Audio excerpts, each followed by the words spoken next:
زندگی میں ہم جو چاہتے ہیں وہ آسانی سے نہیں ملتا، لیکن زندگی کا سچ بھی تو یہی ہے کہ ہم بھی وہی چاہتے ہیں جو آسان نہیں ہوتا۔ اللہ نوازے گا۔ اگر تمہیں کم عمر میں ہی بہت پریشانی آ رہی ہے تو سمجھ لینا تمہارا رب تمہیں بہت نوازنے والا ہے۔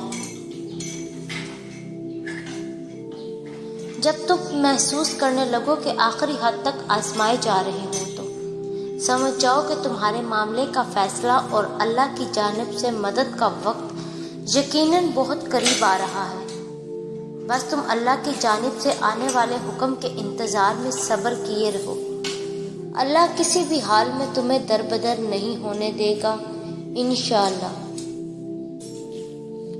جب آپ کو کوئی راستہ نظر نہ آئے، حالات بالکل ناممکن لگنے لگیں اور راستے تنگ نظر آئیں، تب اور بھی زیادہ یقین سے دعا کرنا، کیونکہ یہی وہ وقت ہے جب سب سے زیادہ ہمارا صبر آزمایا جاتا ہے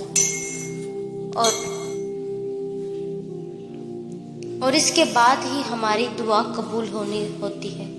اور ہم نے جیسے باقی امتحان پاس کر لیے، اسی طرح اس امتحان میں بھی کامیاب ہونا ہے اللہ پر توکل رکھ کر۔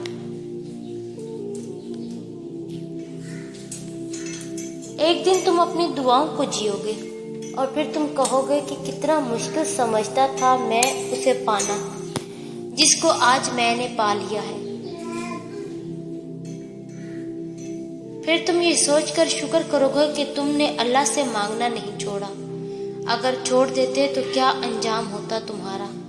اگر چھوڑ دیتے تو کیا دیکھ پاتے یہ معجزہ؟ سنی جا چکی ہیں، تمہارے صبر کا صلہ لکھا جا چکا ہے۔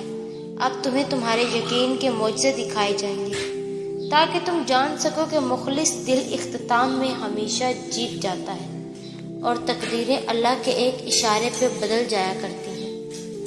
جب انسان بے حد تکلیف میں ہوتا ہے اور مسکرا کر یہ کہتا ہے کہ میں نے یہ معاملہ اللہ کے سپرد کیا، تو یقین مانو فرش سے لے کر عرش تک ہر چیز لرز جاتی ہے۔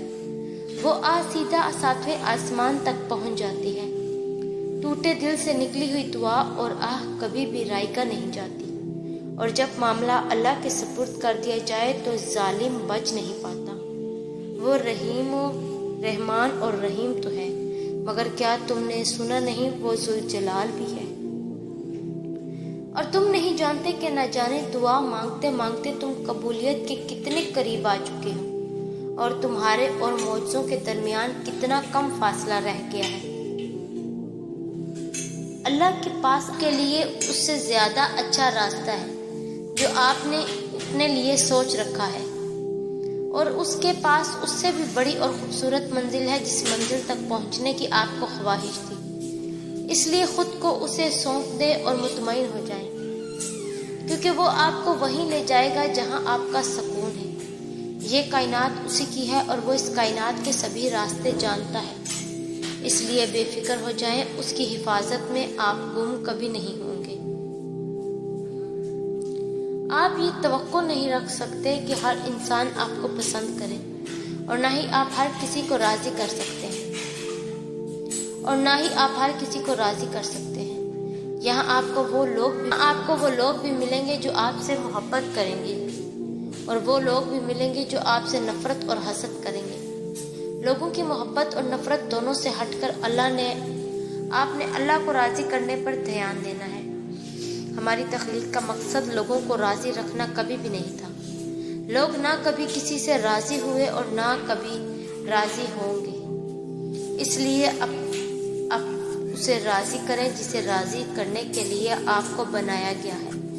اور کیسے راضی کرنے کے لیے آپ کو بنایا گیا ہے؟ اللہ کو راضی کرنے کے لیے۔ اور ہم نے تم لوگوں کو ایک دوسرے کے لیے آزمائش بنایا ہے۔ کیا تم صبر کرتے ہو اور تمہارا رب سب کچھ دیکھ رہا ہے؟ چاہے ساری دنیا مل کر تمہیں مایوسی کی طرف دھکیلے، تب بھی اگر تم اللہ پر یقین رکھو تو اللہ تمہارے لیے غیب سے وسیلے بناتا ہے